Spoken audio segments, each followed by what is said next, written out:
Today we are starting a new subject, Manufacturing Engineering 2, which is belong to Mechanical Engineering department. As we know, we have already studied about Manufacturing Engineering 1 in a last semester. So it is a continued manufacturing process as a Manufacturing Engineering 2.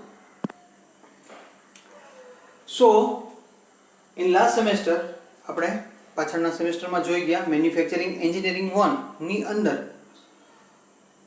Metal casting process, metal working process and metal joining process.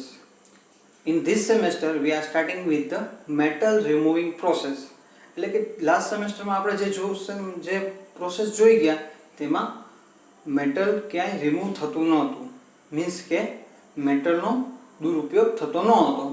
મેટલના આધાર આપણે કાસ્ટિંગથી અથવા બે મેટલને જોડીને welding કરીને અથવા એકમાંથી બીજો shape આપણે આકાર એટલે કે વર્કિંગ હોટ વર્કિંગ અથવા કોલ્ડ વર્કિંગની મદદથી આપતા હતા.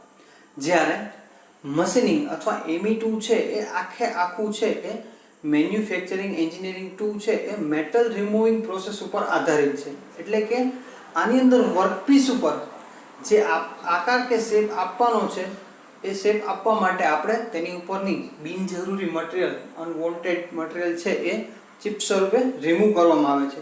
અને જે પ્રોસેસનો સમાવેશ કરેલો છે થાય છે એ આપણે આ સબ્જેક્ટમાં શીખશું. તો આપણે સ્ટાર્ટિંગમાં જોઈ લઈએ first of definition of machining. Machining શું છે તેની વ્યાખ્યા.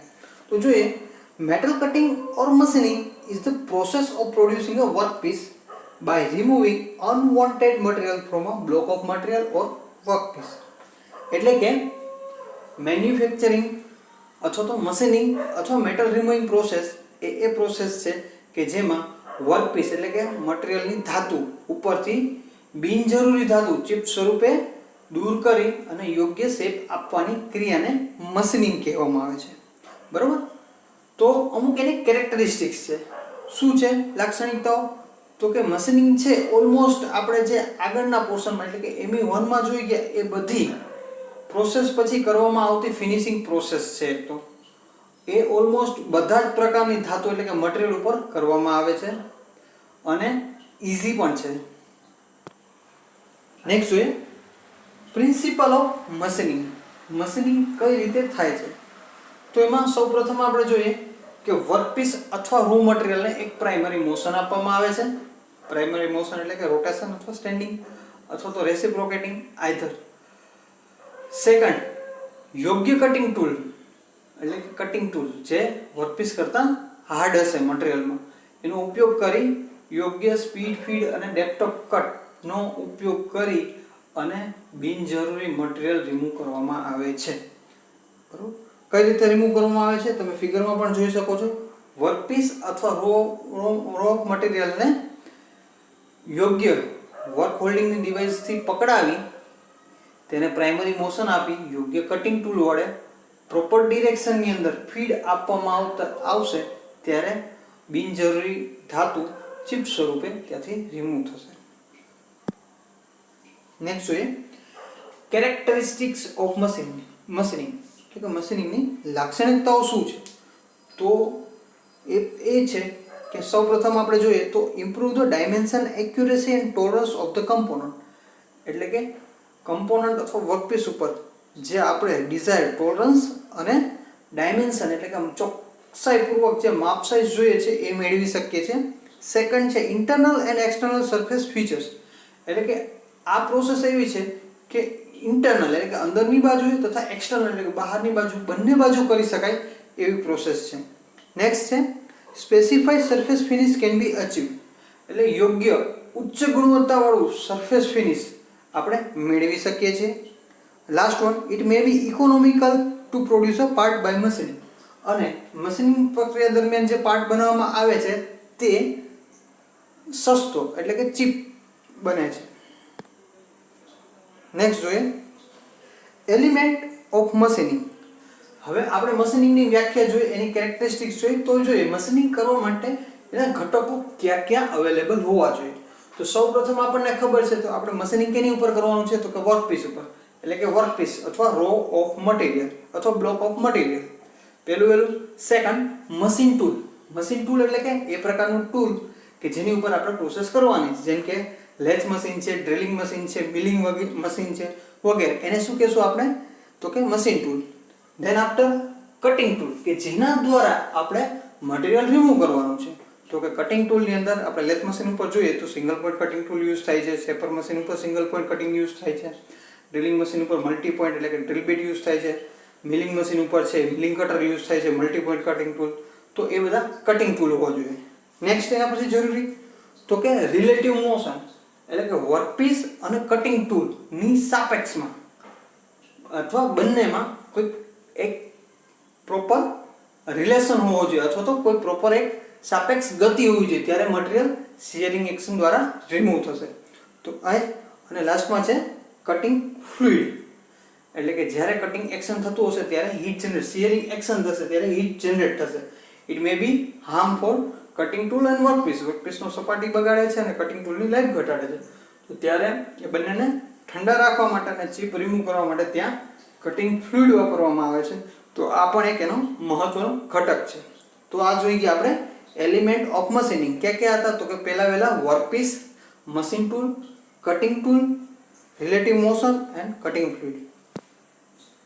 નેક્સ્ટ જોઈએ ડિફરન્ટ મેથડ ઓફ મશીનિંગ. મશીનિંગની ઘણી બધી રીતો છે, અલગ અલગ રીતે ઘણી બધી રીતે એને ક્લાસિફાઈ કરે છે. અહીંયા જસ્ટ હું તમારી સમક્ષ એના છે એ જસ્ટ નામ છે એ ક્લાસિફાઈ તરીકે ટાઈપ્સ તરીકે લીધેલા છે, જેની વિગતવાર ચર્ચા આપણે નેક્સ્ટ લેક્ચરમાં કરશું. તો અહીંયા આપણે જોઈએ તો પહેલા છે ઓર્થોગોનલ કટિંગ અથવા તો એનું બીજું નામ છે 2 ડાયમેન્શનલ કટિંગ. જેની અંદર શું હોય તો કે જેની અંદર જ્યારે મશીનિંગ કરવામાં આવે ત્યારે કટિંગ ટૂલ છે એ મશીનિંગ દરમિયાન અથવા મશીનિંગની જે મોશન છે, જે ટ્રાવેલિંગની દિશા છે એની સાથે 90 ડિગ્રીના ખૂણે હોય એને મશીનિંગ કરવામાં આવે એને કહેવામાં આવે છે ઓર્થોગોનલ મશીનિંગ અથવા 2 ડાયમેન્શનલ મશીનિંગ. નેક્સ્ટ છે ઓબ્લિક કટિંગ. ઓબ્લિક કટિંગ અથવા એનું બીજું નામ છે 3 ડાયમેન્શનલ કટિંગ, જેની અંદર વર્કપીસ અને કટિંગ ટૂલ એ બંને દિશા છે જે જે ટૂલ છે ટ્રાવેલ કરે છે એની દિશા અને કટિંગ ટૂલની ધાર એટલે કે કટિંગ એજ વચ્ચે 90 ડિગ્રી કરતાં ઓછો એંગલ હોય તો એને કહેવામાં આવે છે ઓબ્લિક કટિંગ એટલે કે ત્રાસુ કટિંગ અથવા તો 3 ડાયમેન્શનલ કટિંગ કહેવામાં આવે છે. નેક્સ્ટ છે ફોર્મિંગ મેથડ. ફોર્મિંગ મેથડ એટલે કે જે પણ શેપ અથવા આકાર આપણે જોઈએ છે એની ઉલટી એટલે કે રિપ્લિકા વાળું ટૂલનો ઉપયોગ કરી અને આપણે મશીનિંગ કરીએ ત્યારે એને કહેવામાં આવે છે ફોર્મિંગ મેથડ. દાખલા તરીકે નટ બોલ્ટનો ચેમ્ફર વાળો ભાગ, તો ત્યાં આપણે ચેમ્ફર વાળું ટૂલ એ જે એંગલનો ચેમ્ફર આપવાનો છે એ પ્રકારનું ટૂલ લઈ જશું અને કોઈ પણ એક જ ડિરેક્શનમાં એને મોશન આપશું તો ત્યાં એ પ્રકારને જે પ્રકારનો ટૂલ છે એને ઓપોઝિટ ડિરેક્શનમાં એવો શેપ જનરેટ થશે, તો એને કહેવામાં આવે છે ફોર્મિંગ પ્રોસેસ. નેક્સ્ટ છે જનરેટિંગ મેથડ. જનરેટિંગ મેથડ એટલે કે એક એવી મેથડ છે જેમાં કટિંગ ટૂલનો આકાર કેવો છે એ કંઈ મહત્વ ધરાવતું નથી. કટિંગ ટૂલની દિશા, કટિંગ ટૂલ અથવા વર્કપીસ એ બેની દિશા અને કઈ રીતે આગળ વધે છે એના આધારે જે શેપ જનરેટ કરવામાં આવે છે તેને કહેવામાં આવે છે જનરેટિંગ મેથડ.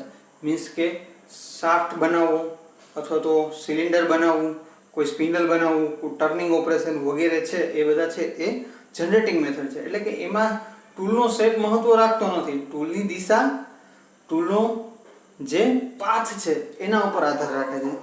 નેક્સ્ટ છે કન્ટિન્યુઅસ કટિંગ. એક ધારું મીન્સ કે જ્યારે લેથની અંદર ટર્નિંગ ઓપરેશન થાય છે તો એ કન્ટિન્યુઅસ મશીનિંગ છે ઇન્ટરમીડિયેટ. ઇન્ટરમીડિયેટમાં શું છે તો કે સ્ટેપ બાય સ્ટેપ કન્ટિન્યુઅસ છે એ કટિંગ ટૂલ અથવા તો વર્કપીસ એક કોન્ટેક્ટમાં હોતા નથી. અમુક સમયાંતરે એ કોન્ટેક્ટમાં આવે છે અને મટીરિયલ રિમૂવ થાય છે. જેમ કે શેપર મશીનની અંદર આપણે સ્લોટ કરીએ છીએ, સિંગલ કટિંગ ટૂલ છે. પછી ગિયર બનાવવો છે મિલિંગ મશીન ઉપર તો મિલિંગ કટર છે એના દાંતા વચ્ચે, તીથ વચ્ચે જગ્યા હોય છે, તો એ જે પ્રકારનું કટિંગ કરે છે એને કહેવામાં આવે છે ઇન્ટરમીડિયેટ કટિંગ. તો આ થઈ ગઈ ડિફરન્ટ ટાઈપ્સ ઓફ મશીનિંગ, જેમાં આપણે પહેલા જોઈ ગયા orthogonal cutting, oblique cutting, forming method, generating method, continuous અને ઇન્ટરમીડિયેટ. તો મિત્રો આ બધું થઈ ગઈ different types of machining method. Next લેક્ચરમાં આપણે જોશું કે આ બધી જે મેથડ છે એનો ઉપયોગ ક્યાં કઈ રીતે થાય છે, એનો તફાવત શું છે, જે કમ્પેરિઝન આપેલા છે એ, અને આગળ મશીનિંગની અંદર આપણે ડીપમાં જે પહેલા ચેપ્ટરની અંદર ને પછીના જે cutting fluid, cutting tool material વગેરે જે પોઈન્ટ છે એ કવર કરશું. Thank you.